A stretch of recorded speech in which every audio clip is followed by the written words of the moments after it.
Il y a plusieurs personnes. Tout d'abord, il y a Malika Benamar, qui est notre experte à l'ADT sur ces questions, la direction technique, pardon, sur ces questions-là, qui va donc nous exposer d'abord de quoi on parle. Ensuite, nous aurons le témoignage de monsieur Krajinovic, pardon, de la société Jarnias, qui est arrivé. Il est là, voilà, merci. Société Jarnias qui est connue, très connue par exemple pour des travaux sur Notre-Dame ou sur la Tour Eiffel. Donc il va nous donner des retours d'expérience. Je vous présenterai ensuite le détail de la campagne. Et enfin, on a la chance d'accueillir ce matin deux partenaires importants. Nous avons signé à Batimat, au dernier Batimat, une convention avec l'ACIM et DLR. Et donc, nous avons ce matin M. Bruno et M. Montagne qui vont aussi nous présenter un certain nombre de solutions, rappeler un petit peu, je dirais, les standards très largement disponibles qui ont néanmoins besoin d'être encore mieux utilisés. Voilà, écoutez, sur ce, on va démarrer, je crois, par une petite vidéo. Et ensuite, c'est Malika qui prendra la parole.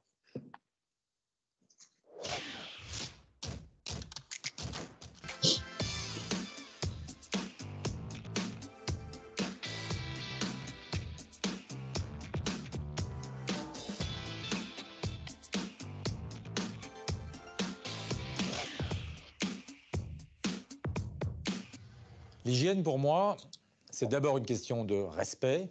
C'est quelque chose d'absolument indispensable. C'est une question de santé. De dignité, de respect des personnes, mais c'est aussi une question d'attractivité des métiers. Et puis enfin, c'est une question d'efficacité. Je comprends même pas, à la limite, en 2023, pourquoi on se pose encore la question.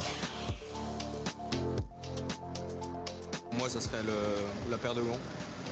Moi, le bidon d'eau pour se rincer les mains avant de manger, par exemple. Des toilettes et des douches.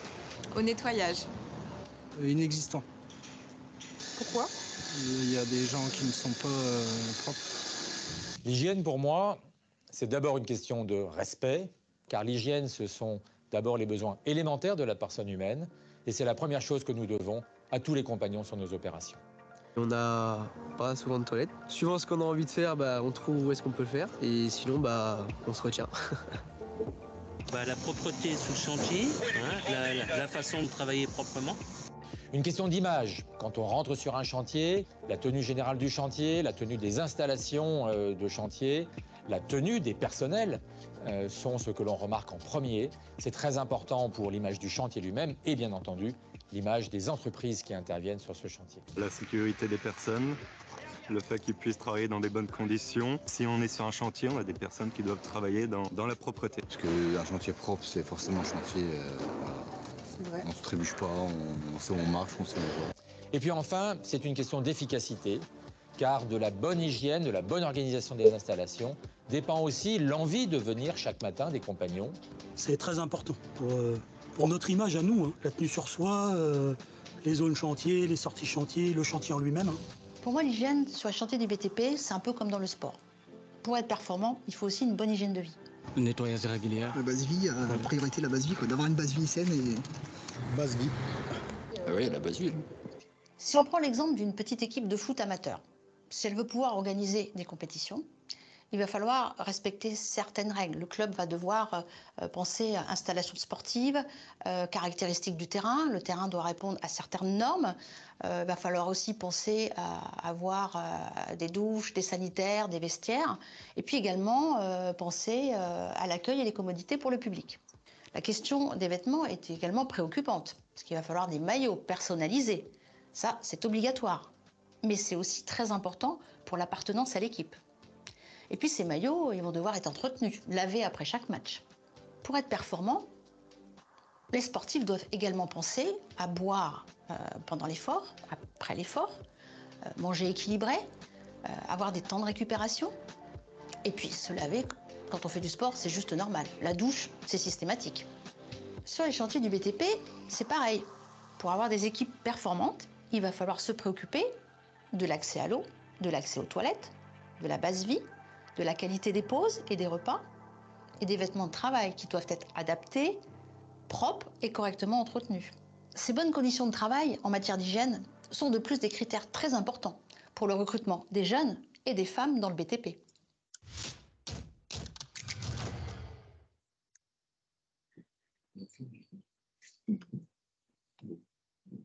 Bonjour à tous. Donc, il est normal aujourd'hui, quand on se rend au travail, que ce soit dans le tertiaire, dans une usine ou dans un atelier, de pouvoir disposer de sanitaires et de pouvoir se laver les mains. Aujourd'hui, sur les chantiers, cette réalité, elle est tout autre. Il y a des très fortes inégalités. Et c'est pour ça qu'aujourd'hui, je ne sais pas si aujourd'hui, voilà, il est satisfaisant d'être au niveau de cette situation. Je vais parler effectivement de l'hygiène dans le BTP et c'est un sujet qui pourrait être très large, qui pourrait couvrir plein de domaines. Et en même temps, en fait, il y a des fortes interactions entre l'hygiène corporelle, alimentaire, mentale et environnementale. De quoi allons-nous parler? Dans le BTP, en fait, principalement les installations d'hygiène, qui sont les bases vie ou des modules plutôt autonomes et que l'on peut utiliser dans toutes circonstances, sont une des réponses, effectivement, pour les chantiers et répondre à cette problématique de l'hygiène. Donc, c'est un des mots-clés, les bases vie et l'installation d'hygiène, que nous avons identifiés pour définir l'hygiène dans le BTP. Il y a aussi les questions de l'eau, l'approvisionnement en eau, qu'elle soit directement faite par le réseau ou par le biais de réservoirs, suivant dans les conditions dans lesquelles nous travaillons. Il y a également cette problématique de toilettes et des pauses repas, comme on l'a entendu tout à l'heure, et enfin des vêtements de travail. Donc autour de ces 5 mots-clés, en fait, on va retrouver tous les éléments clés pour répondre à l'hygiène pour tous, quel que soit le chantier. Alors, le Covid, c'est vrai, a été un moment de forte mobilisation des entreprises. Elle a permis effectivement d'avoir une belle progression au niveau des chantiers, que ce soit tant en termes d'installation qu'en termes de nettoyage. Malheureusement, en fait, les enseignements que l'on souhaitait capitaliser dans la durée, parfois, sur certains chantiers, ils sont malheureusement bien lointains. Vous le voyez à travers certaines de ces illustrations. Et le problème, c'est que aussi l'hygiène répond à des enjeux, on l'a vu, de santé, de dignité, de performance, mais aussi répondre aux problématiques juridiques, puisqu'il y a une réglementation qui est en place. En plus, un chantier sur lequel il n'y a pas les bonnes dispositions d'hygiène est un chantier qui peut ternir l'image du BTP, ternir l'image du projet, de l'entreprise et du salarié lui-même. Donc, c'est un sujet qui, en fait, est important en soi. Et donc, malheureusement, comme vous le voyez sous ces illustrations, on s'aperçoit qu'effectivement, des bases vie ou installations d'hygiène sont parfois non entretenues, mal implantées, sous-dimensionnées et des chantiers aussi sans eau. Vous imaginerez, vous, travailler sans eau toute la journée? Donc, ce n'est pas possible, en fait. D'autres illustrations qui montrent le déficit et les conditions dans lesquelles on se retrouve parfois sont inadmissibles. Donc, malgré parfois certaines contraintes, on peut comprendre qu'il peut y avoir des difficultés à trouver la bonne solution suivant le type d'intervention que je fais. C'est une intervention type de rénovation, je suis dans un milieu isolé. Donc, au regard de toutes ces difficultés, on a quand même une problématique qu'il faut résoudre. Quelques chiffres. 40% des chantiers n'ont pas d'installation correcte. C'est-à-dire que pour 20% d'entre elles, en fait, il n'y a pas d'installation du tout. 20 autres % sont plutôt sous-dimensionnés, mal entretenus, qui les rendent en fait impropres à leur utilisation. Donc ça, c'est un constat que j'avais fait en mars 2022, qui représente un échantillon faible, mais dans cette même année, l'ACTAM a produit un rapport et dans lequel, en fait, elle fait part que 25% des chantiers sont sans base vie mutualisée, raccordée et entretenue quotidiennement sur tout type de chantier. Un autre chiffre, c'est sur les constructions de maisons individuelles, 70% de chantiers sont sans cabine sanitaire de toilette. Donc, ce sont des chiffres qui doivent nous frapper aujourd'hui, en 2023. Donc, je vais vous passer quelques témoignages, je vais laisser la régie la lancer, de compagnons concernant les toilettes. Et puis, nous verrons par la suite, en fait, des témoignages sur la partie pause-repas. Si on n'a pas de toilette, c'est un peu compliqué. Ça dépend. Les toilettes, c'est chez les clients quand on est sur les chantiers. Chantier neuf, on s'arrange comme on peut. Soit on se retient, soit on essaye de faire où c'est qu'on peut, quoi. Si, bien sûr. Toujours. Toujours, ouais. Il y a au moins une petite cabane, toilette turque. Maintenant, oui. Il y a toujours un endroit approprié. Non. Je pas forcément. Si on n'a pas de base-vie ou de roulotte, on en loue une. Enfin, tout dépend que c'est qu'on se trouve. Si on est à côté de l'entreprise, on peut se déplacer directement sur l'entreprise. On a une prime de panier à 10 € par jour. Donc, Ça m'arrive quelquefois de manger dans le camion, oui. Par moment, on peut manger dans le fourgon, mais c'est pas pratique. Voilà, toujours avec micro-ondes, frigo. Il y a toujours un espace pour manger à midi. Il y a la baraque. Et la propreté après, est-ce que les gens les laissent propres, ça c'est autre chose. Donc, l'hygiène, c'est un enjeu de santé, mais pas que, on va le voir. La filière BTP représente 1 200 000 salariés, plus d'1 200 000 salariés. Ce n'est pas neutre, c'est un secteur d'économie assez important, assez majeur. Et les métiers de la construction reposent sur les hommes et les femmes. C'est un métier dont la main-d'œuvre est importante, qui repose sur ces gens. Donc, il est important pour eux de pouvoir disposer effectivement de conditions sanitaires, d'accueil et de travail dignes. Donc, en fait, le besoin physiologique, je n'ai rien inventé, c'est la pyramide de Maslow qui est représentée ici, indique que 80% en fait, du besoin élémentaire est basé sur boire, manger, respirer, aller aux toilettes. Tant que l'on n'a pas pourvu ces 80% de besoins, comment peut-on imaginer les salariés qui ne disposent pas de ces équipements pouvoir être dans leur performance et leur motivation pleine et épanouie. En fait, c'est une condition préalable pour pouvoir aussi construire des briques autour de la sécurité et du travail dans de bonnes conditions. Il y a l'hygiène pour tous, quel que soit le chantier, c'est le leitmotiv qu'on s'est donné effectivement. Et pourquoi? Parce qu'il y a aussi des agents qui interviennent dans des situations en contact de produits chimiques, de poussière. Et en fait, on a des situations comme les canalisateurs qui travaillent dans le milieu des eaux usées. On va avoir les couvreurs qui vont travailler, qui vont avoir un risque d'ornithose. On va avoir des maçons qui vont travailler avec du ciment, qui peut générer aussi d'autres soucis de peau. Et en fait, les plombiers aussi avec la légionellose. Donc, pour toutes ces problématiques, toutes ces expositions, l'hygiène est indispensable. Enfin, on a parlé de mixité tout à l'heure, on a parlé de femmes, effectivement, dans les 1 200 000 salariés, le BTP recrute. C'est un métier sur lequel, en fait, il est nécessaire et il y a des forts besoins. Donc, ouvrir aux femmes davantage ces métiers de la construction est aussi une opportunité qui doit se faire, effectivement, avec les bonnes dispositions d'installation de chantier. Et puis, rappelons aussi qu'il y a des jeunes qui veulent rentrer dans ces filières, qui sont passionnés. C'est à peu près 153 000 jeunes en formation. C'est également 270 000 embauchés qui sont attendus, suivant Pôle emploi. Donc, pour toutes ces personnes, pour leur donner envie et pour pouvoir, en fait, embaucher, fidéliser, il est important aussi que cette vitrine et que ces dispositions soient présentes.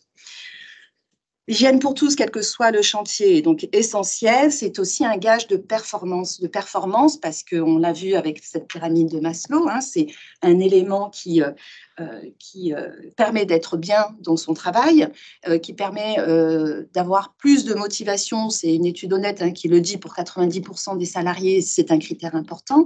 Et en même temps, quand on dispose d'installations qui sont parfois trop lointaines, pas entretenues, etc., il peut y avoir des déplacements un peu plus longs qui vont générer une baisse, on va dire, d'activité, puisque les temps de déplacement sont à décompter, par exemple. Il peut y avoir aussi de l'absentéisme. On a vu pendant le Covid, l'hygiène était une barrière à ce virus, mais il y a aussi des virus tels que le rhume, la grippe, et j'en passe, qui sont aussi générateurs d'arrêt de travail. Donc, en fait, c'est aussi un élément important pour réduire l'absentéisme. Et les accidents de travail, puisque quand je travaille en plein été, en extérieur, ou l'hiver par moins 10 degrés, j'ai forcément un impact sur mes conditions physiques. Donc, se protéger quand il fait très chaud, c'est aussi se préserver des coups de chaleur. Quand il fait très froid, pouvoir me réchauffer le temps de la pause, c'est aussi primordial, puisque quand il fait moins 5, moins 10, voilà, on peut ressentir des troubles musculaires qui peuvent fatiguer l'organisme, et donc c'est aussi un enjeu lié aux troubles musculo-squelettiques, au repos, à la récupération. Je parlais tout à l'heure des jeunes, et c'est vrai que la société évolue. Les jeunes attendent, ils font plus le parallèle entre la vie perso et la vie au travail. Donc, ce qu'il est important, c'est aussi de pouvoir répondre aux dispositions élémentaires, de pouvoir se laver les mains, aller au sanitaire, manger dans un lieu propre. Donc, c'est un critère important dans cette société qui évolue et dont les convergences, en fait, sont constatées entre santé publique, santé au travail et santé environnementale. Donc, l'hygiène pour tous, quel que soit le chantier, c'est un enjeu de santé, de dignité, d'attractivité et de performance. Je vais laisser la parole à un témoignage, Monsieur Krajinovic. Voilà, je vous laisse la place. Merci. Bravo pour la prononciation. Je sais que c'est pas évident. Bonjour à tous. Donc nous, chez Vernias, on est spécialisé en travaux en hauteur. Donc on fait des travaux sur corde, des travaux de protection, des filets, du bâchage dans le BTP, dans l'industrie. Donc notre panel d'intervention, il est assez vaste. On fait de l'intervention ponctuelle et des chantiers beaucoup plus importants. On peut être titulaire des marchés. Du coup, on est confronté à plein de situations différentes. Très souvent, on utilise les installations de nos clients. Ce qu'on observe dans ces cas-là, c'est que moi, de mon expérience personnelle sur les gros chantiers du BTP francilien, aujourd'hui, il y a des moyens et ils sont utilisés. C'est peut-être pas parfait, mais il y a quand même une volonté de bien faire. C'est plus compliqué sur les petites opérations et les enjeux, vous en avez parlé, souvent c'est l'eau, l'accès à l'eau. Et dès qu'on sort du cadre, on peut installer une base vie, on se rend compte que ça engendre pas mal de difficultés.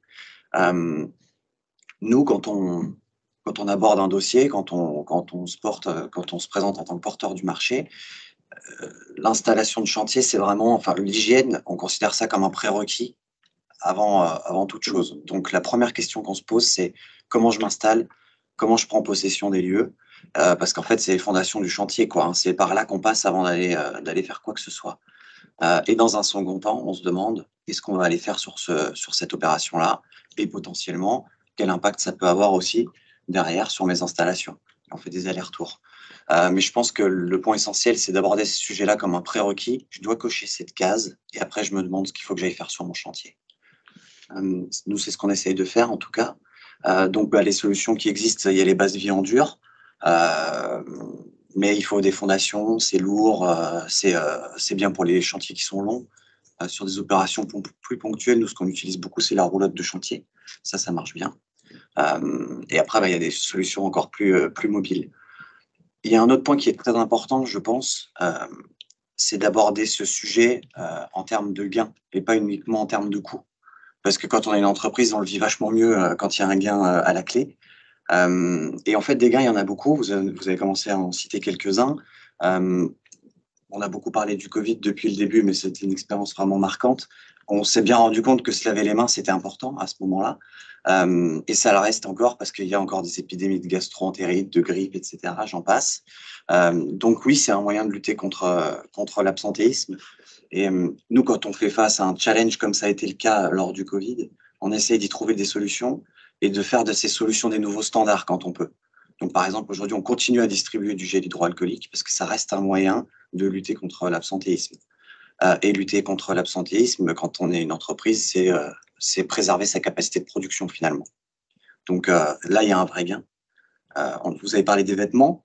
Les vêtements, quand on donne des vêtements et suffisamment de change pour qu'ils puissent rester propres, pour que les équipes puissent avoir des vêtements propres toute la semaine, on peut les floquer, on peut écrire Vernias partout et on peut travailler son image de marque.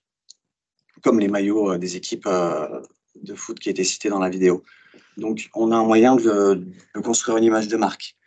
Et puis, il y a un dernier point qui est important. Effectivement, je pense qu'aujourd'hui, les gens, on cherche à recruter énormément dans le BTP. Et les nouvelles générations sont de plus en plus exigeantes. Et c'est vrai vecteur d'attractivité. Aujourd'hui, de montrer patte blanche sur ce sujet-là, c'est aussi un moyen de redorer l'image du BTP qui s'améliore, hein, mais qui souffre encore parfois je dis encore parfois que le BTP, c'est un milieu archaïque. Et donc, à nous de prouver le contraire. Donc voilà, moi, ce que je peux dire sur l'hygiène, c'est que c'est un gain, en fait. C'est surtout ça qu'il faut retenir. C'est un gain, c'est un prérequis, vous l'avez montré, c'est à la base de la pyramide de Maslow. Donc, c'est un prérequis, il faut avoir la volonté de faire du mieux qu'on peut, c'est déjà un début. Et puis, quand on le voit comme un gain, au lieu d'uniquement l'aborder en termes de coût, on trouve des solutions qui sont acceptables. Voilà. Je vous remercie. Merci. Je vais ajouter une petite histoire sur les bénéfices. Je viens d'être allé une fois un matin sur un chantier, c'était un chantier en monument historique, qui avait une base vie quelque part simple, mais bien montée, propre, quelque part accueillante. Et le directeur de travaux, ou le chef de chantier d'ailleurs, me disait, tant qu'on parlait de l'installation générale, il me disait, mais c'est vrai que finalement, tous les gars sont là le matin à 8h moins le quart, on prend le café ensemble, et à 8h, tout le monde est sur le chantier. Il dit, donc, vous faites votre réunion de briefing du matin entre 8h moins le quart et 8h. Il me dit, oui, tout à fait. Et je lui fais un petit calcul. Je lui dis, ça représente 3% de vos coûts. En fait, le fait d'avoir une base vie attrayante, qui fait que les gars ont du plaisir à arriver le matin, à se retrouver ensemble, partager un moment, ça lui faisait gagner 3% par rapport à son coût total chantier. On m'a dit, non, c'est pas possible, c'est trop cher. J'ai dit, mais divisez simplement par 2. Même en divisant par 2, la marge moyenne des entreprises du BTP, c'est aux alentours de 3%. Et on voit que c'est un impact effectivement non négligeable. Donc, c'est vrai que les points de bénéfice, je dirais, à mettre en avant auprès de l'ensemble des entreprises, effectivement, sont nombreux. En tout cas, merci à nouveau pour ce témoignage. Alors, je vais vous présenter rapidement le contenu de la campagne elle-même. Alors, pour celles et ceux qui connaissent nos campagnes, nous restons sur des éléments assez classiques. Donc, on a trois grands types d'actions. Les actions de communication, on va faire quelque part de la publicité. Je me replonge parfois dans des ouvrages de Pierre Caloni, le fondateur de l'OPPBTP. À l'époque, on parlait de propagande. Mais c'est bien ça, c'est être entendu, c'est ça l'objectif, c'est passer le message. Deuxièmement, des actions en plus d'information et de sensibilisation, là où on rentre dans une dimension un petit peu plus technique. Donc, on ne veut pas simplement retenir l'attention, mais c'est vraiment permettre, je dirais, au personnel de la construction en général de capter un certain nombre d'informations, de les enregistrer pour la mise en œuvre. Et puis enfin, des actions de terrain que je détaillerai un petit peu après. Alors, peut-être un mot que je n'ai pas dit bien fort tout à l'heure, c'était pourtant dans le papier qu'on m'avait donné, mais ça s'écrit en grand. Donc, la campagne démarrera officiellement le 9 octobre et durera dans sa phase communication visible jusqu'au 20 novembre. Les actions de terrain, elles, continueront un peu plus longtemps. Alors, ça passe tout seul. Hop. Alors, les objectifs, je dirais, sont sans surprise. L'objectif général, contribuer à l'amélioration de l'hygiène sur les chantiers dans le BTP.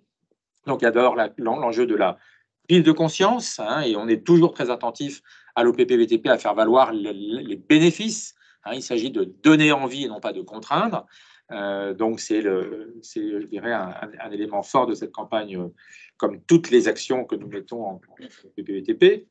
Deuxièmement, il s'agit de faciliter les choses, donc faire mieux connaître les solutions qui existent. Rappeler certains standards également. J'ai bien aimé ce que Sébastien a dit. Je suis très attaché aussi à cette notion de standard. C'est pas le mieux, c'est comprendre qu'effectivement il y a un niveau qui est le minimum, tant pour le respect des gens que pour l'efficacité. Poser aussi, je dirais, offrir un panorama de là où on en est sur ces questions-là. Et pour cela, nous publierons pour cette campagne, comme pour les autres, des éléments d'appréciation, de baromètre en fin de campagne. Et puis, l'hygiène, il y a une dimension santé, donc une dimension collective, bien sûr, une dimension individuelle également. C'est bien les deux qu'il faut porter ensemble. Alors, un petit mot sur les partenaires. Je vais peut-être recommencer par ASIM et DLR. parce que nous avons la chance d'avoir messieurs Bruno et Montagne avec nous, et que là, ils apparaissent, je dirais, un peu perdus dans une longue liste de partenaires. Mais je souhaite bien remettre en avant, je dirais, cette association que nous permet cette campagne. Donc la CIM, pour ceux qui ne savent pas, c'est les acteurs de la construction industrialisée et modulaire. Alors, je ne vais pas citer de noms d'entreprise parce que, mais bon, on en imagine tous sans doute 2 à minima, plus peut-être. Hein. Et puis donc DLR, c'est la fédération des distributeurs, loueurs et réparateurs. Hein. Donc il s'agit de construire, il s'agit ensuite de mettre en œuvre sur le terrain. Beaucoup de ces installations sont proposées à la location. Hein. Certaines entreprises sont propriétaires, mais il y a beaucoup de locations. Et donc, c'est particulièrement important pour nous d'avoir ces 2 acteurs avec nous qui ont les solutions concrètes et pratiques et qui donc pourront le détailler donc, tout à l'heure.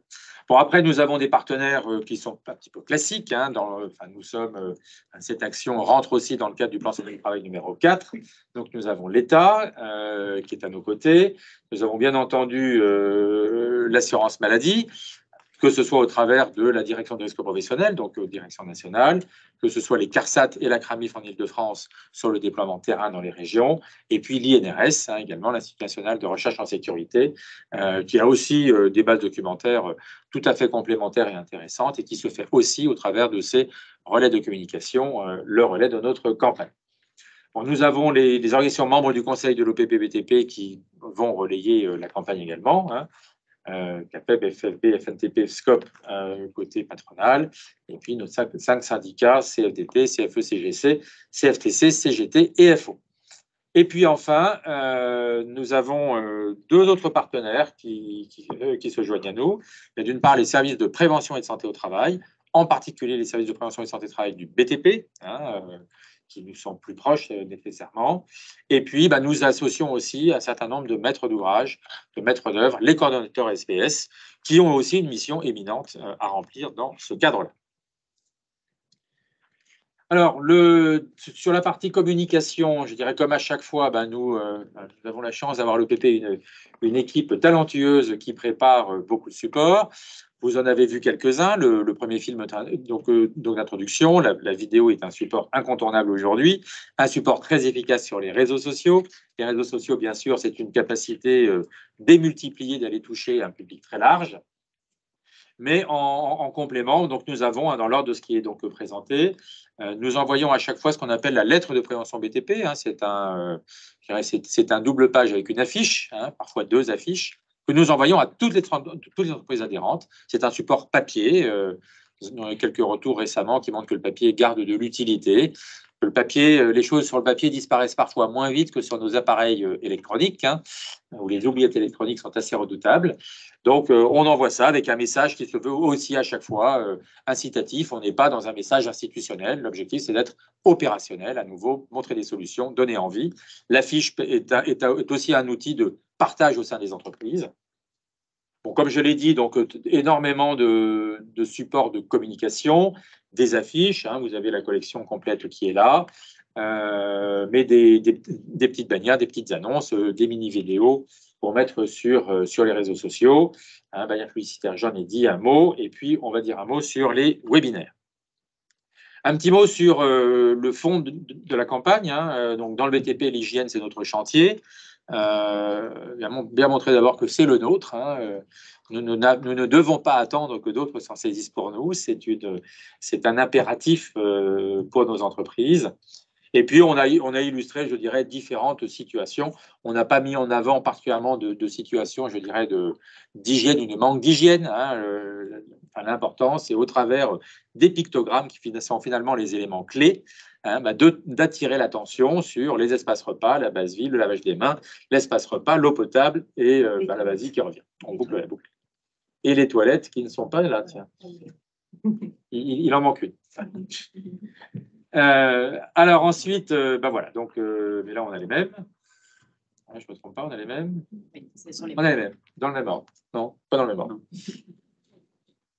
Alors ensuite, on a un site dédié, et pour vous présenter le site dédié, le mieux c'est de vous présenter la petite animation qui sera mise également en ligne, hein, donc qui fait une introduction à une page internet assez riche. C'est moi qui lance aussi.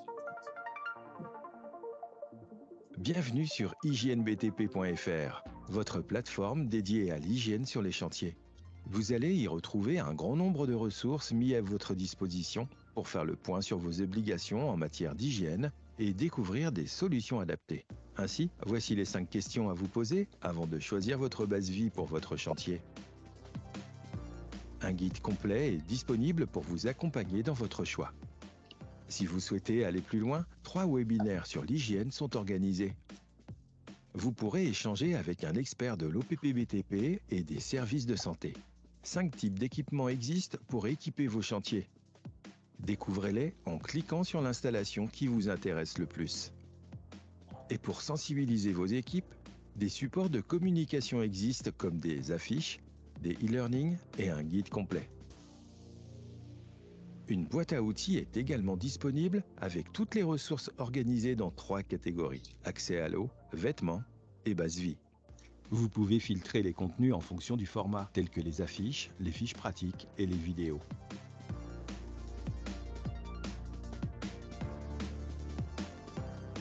Enfin, accédez en un clic à notre application Check Chantier et à ses nombreuses fonctionnalités, ainsi qu'à Prévention BTP en direct pour échanger directement avec un expert de l'OPPBTP.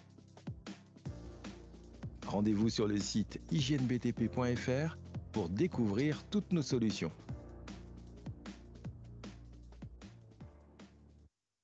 Voilà, c'est bien mieux dit que si j'allais vous le dire moi-même. Alors, nous avons également, mais alors là, je vais me retourner vers la régie, donc on présente quelques vidéos. Non, on n'a pas le temps. Vous pourrez découvrir sur le site, je dirais, différentes vidéos qui permettent, dans des formats très courts, parce qu'on sait bien la contrainte que nous avons aujourd'hui de capter l'attention dans un temps très limité, donc différentes choses, tant explicatives pour reposer les enjeux que sur les solutions disponibles. Et enfin, donc l'action de terrain, donc à chaque fois, à chaque campagne ciblée, nous demandons à nos conseillers en France entière d'aller contacter un certain nombre d'entreprises. Un certain nombre d'entre elles ne se sont pas portées volontaires pour qu'on les contacte, mais c'est aussi, c'est notre mission, c'est aussi l'intérêt pour avoir finalement une base plus représentative. Donc nous avons un objectif, j'ai commencé par le milieu, de faire 200 diagnostics en allant directement sur des chantiers, et au travers de ce que l'on verra, le cas échéant, entraîner des actions, proposer des actions avec les entreprises considérées. Ce qui est particulier pour cette campagne-là, et c'est donc tout l'intérêt d'avoir les services de prévention et de santé au travail associés à cette campagne, c'est que nous allons lancer un questionnaire auprès d'un certain nombre de compagnons pour avoir aussi un retour. Alors, on a présenté quelques témoignages dans les vidéos, mais avoir finalement une base beaucoup plus représentative, voir comment finalement nos personnels du BTP voient la question précisément aujourd'hui. Je reviens aux entreprises. Nous sommes attentifs à chaque fois à avoir une représentativité des entreprises correcte par rapport aux activités et tailles des entreprises dans nos métiers. Et puis, ce qui va de soi, ce qui est écrit en bas de cette diapositive, bien entendu, à chaque fois, chaque occasion de rencontre sera l'occasion pour nos personnels de reporter les messages, de convaincre, de mettre en avant les bénéfices. Donc voilà, pour les éléments de la campagne qui commencent à être dans nos classiques pour cette 4e campagne. Donc je vais maintenant transmettre la parole à Malika. Je laisse le bâton de commande. Donc, nous avons parlé du partenariat avec l'ACIM DLR SUM, la commission sanitaire unité mobile de la DLR. Et nous avons, à cette occasion, en fait, travaillé sur l'ingénierie des installations de chantier au sens global, c'est-à-dire les bases vie, les installations d'hygiène, suivant les différentes conditions de travail et d'intervention, avec ou sans réseau. En fait, on s'est posé toutes les questions inimaginables, tout ça en ayant en tête, en fait, quels sont les besoins des premiers utilisateurs qui sont les compagnons. Nous avons également, donc, à l'issue de cette réflexion et de ces mois de travail, établi donc, un guide dont l'objectif, en fait, est de rendre utile, utilisable et utiliser les bases vie et installations d'hygiène. Donc, ce guide, c'est bien choisir une base vie et ou une installation d'hygiène pour son chantier que vous voyez illustré à droite. Et vraiment, nos 3 objectifs, c'était de rendre visible améliorer et rendre visible l'offre de services. C'était également de rendre les bases vie, comme je vous le disais, utiles, utilisables, utilisées, mais aussi standardisées. On en a parlé tout à l'heure, les standards, c'est bon. Donc, en fait, ces standards qui permettent ainsi aux entreprises de choisir plus facilement le type de solution suivant les différentes configurations dans lesquelles elle est amenée à travailler. Donc, ce travail a fait l'objet aussi de recensement de différentes solutions. Ce qui était agréable à voir, c'est qu'effectivement, des services, depuis le Covid, en fait, de nombreux services se sont créés. Et ce qui permet de faciliter quand même la tâche aux entreprises, aux ingénieurs travaux qui s'attellent effectivement, avant la phase construction, à trouver les meilleures solutions sur le chantier. Et donc, ces services, on peut avoir un service lié à l'installation, au raccordement, au dépannage, entretien du SAV, la désinfection du réseau d'eau pour fournir de l'eau potable aux salariés, la connectivité aux appareils, les cantines. Et en fait, on voit qu'il y a toute une panoplie de tâches qui tournent autour des bases vies et des installations d'hygiène qui n'est pas négligeable. Et en fait, ce qui est important, voilà, pour nous, c'était de rendre cette offre visible. Et donc, certains prestataires, effectivement, peuvent proposer des choses qui sont compilées ou de façon séparée. En tout cas, avec l'ACIM DLR SUM, nous avons travaillé sur ce guide et ce qui a permis d'alimenter cette boîte à outils hygiène. Je vais pas tarder et je vais les inviter à venir prendre la parole. Donc, Hervé Montagne, qui est président de la commission SUM, et Pierre Bruno, président de la commission des normes au sein de l'ACIM. Bonjour, Hervé Montagne, je suis donc président de la SUM. Avant, c'était le SNPSN. Depuis 15 ans, nous œuvrons, nous travaillons sur les sanitaires mobiles, sur les cabines autonomes, sur les chantiers. Je préside également le groupe INEGEA avec comme principale marque PCLOC, donc les cabines de chantier, on les voit un petit peu partout. Pas suffisamment, mais on les voit un peu partout. Un peu trop. Basclean, nous nettoyons les bases vies, une entreprise qui a été créée pendant le Covid. Nous nettoyons les bases vies toutes les semaines ou tous les jours pendant le Covid. Et enfin, Waterlab, connexion des bases vies au réseau d'eau et désinfection des réseaux d'eau. Je confirme que depuis le Covid, le standard a monté un petit peu, tout au moins en équipement de sanitaire. On pourrait dire que le marché a fait plus 30%. Nous ne sommes pas les seuls en France à avoir fait plus 30%. Les Allemands ont fait plus 20%. Les Italiens ont doublé pendant ce temps-là. Et après le Covid, il est resté un certain nombre de standards. Le standard a monté. Pour autant, la France est fort en retard sur l'équipement en cabine autonome, fort en retard. Il y a 10 fois plus de cabines, ramenons nos habitants, 10 fois plus de cabines en Allemagne, 5 fois plus en Italie, 5 fois plus en Espagne, en Italie, en Belgique. Donc, il y a encore beaucoup de travail à faire. Alors, donc Pierre Bruno, donc je préside la commission normes de l'ACIM, et puis j'ai aussi un métier. Je représente la société Allomat, qui est un loueur de construction modulaire et de toilettes autonomes, et la société Euromodule qui les fabrique, non pas les toilettes autonomes, mais les modules. Donc, Euromodule fabrique dans l'Est de la France les modules. Voilà, et je suis tout à fait d'accord, le Covid a permis d'augmenter les surfaces finalement des bases vies par rapport au nombre de personnes, et depuis, le standard a rebaissé, c'est vrai. Donc, vous nous avez contactés. Et donc, tout de suite, la CIM, d'une part, et puis la commission SUM, on s'est associé à ces travaux. Donc, on va essayer de vous les présenter. Merci, on peut le dire, tiens, merci à l'OPBTP, on peut le dire. D'ailleurs, pendant le Covid, souvenez-vous, le président a dit stop, on arrête tout. On était le 16 mars, on arrête tout, fermez les chantiers, vous arrêtez tout. Et puis le lendemain matin, 2 jours après, quiproquo, non, on n'a pas dit fermer les chantiers. Qu'est-ce que je veux dire ? Il faut réouvrir les chantiers, je ne sais pas si vous vous en souvenez, il faut réouvrir les chantiers. Et là, l'OPBTP a pris la main sur le sujet et a sorti un guide en urgence. Ce guide, c'était une bible, c'était le droit de travailler sur les chantiers.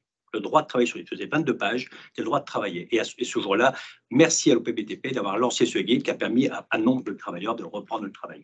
Et à maintenir l'activité. Et maintenir le minimum d'activité.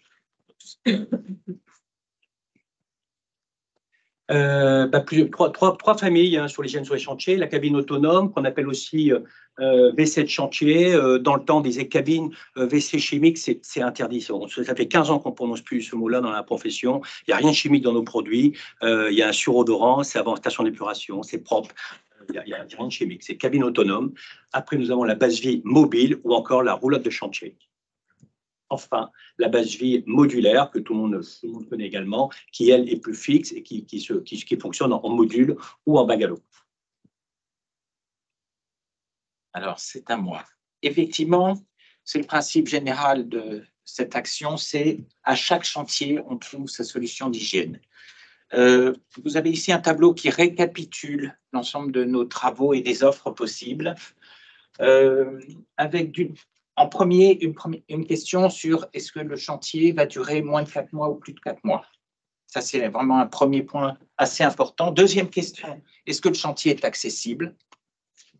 Et puis ensuite, est-ce que c'est raccordable ou non? Si ce n'est pas raccordable, de toutes les manières, toutes les solutions toilettes autonomes ou roulottes, je t'appelle roulotte, sont évidemment prépondérantes. Donc ça, c'est la dernière colonne. Et puis ensuite, en dessous de 4 mois, les solutions de toilettes autonomes sont souvent préconisées, sont plus pratiques, c'est des petits chantiers. Et puis c'est là-dessus qu'on a vu tout à l'heure, les chiffres sont mauvais. C'est sur les petits chantiers surtout qu'on a un gain possible pour l'hygiène. Puisque je rappelle que un chantier, à partir d'un jour, une personne, normalement, il y a une base vie. Donc ça, c'est un élément tout à fait prépondérant. J'ai beaucoup apprécié votre intervention qui dit, en effet, il y a un gain pour le personnel, il y a un gain pour l'entreprise. Et encore, il y a quelques jours, j'ai vu une publicité de la Fédération française du bâtiment qui dit « Nous recrutons ». Donc, il y a vraiment un effet B, là, vraiment, met le paquet aussi là-dessus. Je ne veux pas rentrer dans le détail. Vous avez compris qu'à partir de 4 mois, la base vie fixe, donc celle qui est présentée ici, est prépondérante. Elle est préconisée. Elle est même peut-être obligatoire. Elle n'est pas possible dans certains chantiers qui sont inaccessibles. Donc, dans ce cas-là, on ne peut pas mettre effectivement les bungalows. La cabine autonome, quels sont ses avantages? Elle s'installe à proximité des travailleurs, donc elle offre plus de sécurité. Vous imaginez, si vous devez traverser un chantier qui fait 300 mètres et que vous vous mettez en risque à accéder aux toilettes. Plus de confort, bien entendu. Vous êtes déjà travaillé sous la pluie aujourd'hui, vous voyez, même s'il fait à peu près beau, il pleut, vous êtes trempé, etc. Vous êtes quand même content d'avoir des toilettes à proximité. Et donc, tout ça, ça apporte, c'est le côté petit bénéfice, ça vous apporte de la productivité. Pas obligatoire, mais c'est un atout supplémentaire. Je confirme, hein, Pierre, et ça a été très bien dit tout à l'heure, quand je discute régulièrement avec des dirigeants d'entreprises dans le BTP, ils font quoi? Tes gars, ils vont sur les chantiers, ils font quoi? Ils vont pas aux toilettes. Il y a certains mais ils ne vont pas aux toilettes. C'est extraordinaire, c'est extraordinaire, mais c'est ce qu'on entend de dirigeants d'entreprise, parfois. Enfin, qu'est-ce que ça résout comme problème? On peut les installer lorsqu'il n'y a pas de raccordement, sur les chantiers qui bougent, sur les travaux en sous-sol ou en étage. Voilà, ça s'installe rapidement et facilement. C'est l'avantage majeur. On a renouvelé en 2023, notre syndicat, nous avons renouvelé en 2023 la norme NF, une norme européenne qui existait depuis déjà 10 ans, je pense, de mémoire, Patricia, 10 ans 2012. Donc, elle a été renouvelée. Cette norme, c'est européen. Elle nous donne l'exigence sur le service, sur le nombre de toilettes, sur les emplacements, le nombre d'emplacements par chantier. On est passé de 10 toilettes, de 10 travailleurs par toilette à 7 travailleurs par toilette conseillés. On estime que sur les chantiers, à partir de 7 travailleurs, il faut au moins, à partir d'un travailleur, bien entendu, il faut un toilette, mais jusqu'à 7, il en faut un, et par multiple de 7, il en faut plusieurs. Voilà. Ensuite, la base vie mobile, c'est tout en un. C'est pas 2 en 1, c'est pas 3 en 1, c'est tout en un. Lorsque vous avez peu de place, lorsque c'est difficilement accessible, lorsque ça dure peu de temps, c'est une solution très pratique. Vous avez le vestiaire qui est équipé avec également des armoires chauffantes, le sanitaire avec un accès séparé, un accès obligatoire séparé, non communiquant avec les autres espaces où on peut se laver les mains, aller aux toilettes avec un service de nettoyage, une douche si nécessaire sur la durée des chantiers, une réfectoire qui sert aussi de bureau, mais réfectoire kitchenette, on peut réchauffer son plat, on a l'abri, et ça peut être aussi un plan de travail pour mettre des dossiers. Et enfin, c'est un système qui est entièrement autonome avec un réservoir d'eau propre, un réservoir des eaux usées, et ça peut être autonome également en énergie, en gaz, panneaux solaires, batteries, etc. Là, il y a des nouveautés sur le produit. On est maintenant, tous les nouveaux produits qui sortent sur le marché, les nouveaux, je dis bien, ont des panneaux solaires. C'est à peu près obligatoire, c'est devenu le standard. L'avantage de ces bases vie, c'est qu'elles sont en conformité avec le code du travail. C'est chauffé, c'est ventilé, c'est éclairé, c'est adapté au nombre de compagnons. Les kitchenettes, il y a un frigo, on peut mettre sur repas au frais. L'hygiène, eh ben, il y a ou du savon ou du gel hydroalcoolique, il y a un point d'eau, on peut se laver les mains, il y a des eaux usées, c'est mobile, on peut le faire bouger, ça peut suivre le chantier également. Et enfin, ça demande, c'est le côté très pratique de la chose, c'est que ça ne demande aucun raccordement. 5 minutes. C'est presque fini. Bien sûr, des nouveautés, tout un service autour de tout ça, qui sont le nettoyage régulier, la désinfection. La profession met en place aussi on a une traçabilité sur les passages de nettoyage sur les chantiers. On pourrait le dire, on est RSE. Le toilette autonome consomme peu d'eau. On a des tournées optimisées. Il y a plein de l'hygiène et RSE par définition. Voilà. Alors, donc les bases vie fixes, parce que ça, ce sont vos pictogrammes. Pour les chantiers de moins de 8 personnes, là où on a pas mal de gains à faire, on a cette solution avec des demi-modules, en plus d'un module habituel de 6 mètres par 50, mais là, il y a des demi-modules qui viennent s'associer. Vous avez l'intérieur, l'extérieur, vous remarquerez ici de l'eau à l'extérieur. Et finalement, d'une manière assez générale, ce qu'on souhaite, c'est que on évite de faire entrer la saleté dans la base vie. D'où se laver les mains à l'extérieur ou avoir une toilette autonome même éventuellement à l'extérieur. C'est un complément tout à fait utile pour éviter de salir la base vie, qui, parenthèse, doit être effectivement nettoyée quotidiennement. Ensuite, donc, il y a les bases vie pour 8 à 24 personnes. Celles-ci, c'est la base vie standard de 5 modules. C'est vraiment avec, en général, le module sanitaire au milieu, le module réfectoire d'un côté, 2 modules réfectoires, et 2 modules vestiaires de l'autre. C'est la base vie standard pour une vingtaine de personnes. Alors, le standard n'est pas tout à fait le même partout en France. C'est un de nos débats. Et puis, il y a la grosse base vie, énorme, pour genre 70 personnes avec une quinzaine de modules. Donc, en fait, ce sont les 5 modules mis sur 3 étages, 3 niveaux. Vous observerez des garde-corps qui manquent ici sur le dessin, mais qui sont nécessaires en général. La base vie fixe, elle évolue, je vais passer assez rapidement, mais de plus en plus, vous voyez des panneaux solaires lorsque on ne peut pas brancher. Des niveaux d'isolation qui augmentent. Il y a eu l'effet de la RE 2020 qui oblige en 2023, 25, 28 à faire évoluer l'isolation des modules sur les panneaux, sur les toits, sur le sol, sur les fenêtres, les portes, etc. Donc, il y a eu une vraie évolution et donc, ça a un effet également sur la base vie. Nous avons le développement de modules pour le personnel féminin. Quelques spécificités. Je ne vais pas rentrer trop dans le détail là maintenant, mais c'est une demande qui progresse. Et puis, en complément, on a des nouveaux produits pour des espaces dédiés aux poubelles, vraiment uniquement dédiés aux poubelles, donc des modules qui sont prévus pour cela, des modules prévus pour le lavage du linge, le séchage du linge, un espace pour les produits et outils de ménage. Certaines CARSAT ou CRAMIF sont très sensibles là-dessus. Et des robinets et vide-seaux extérieurs, si possible.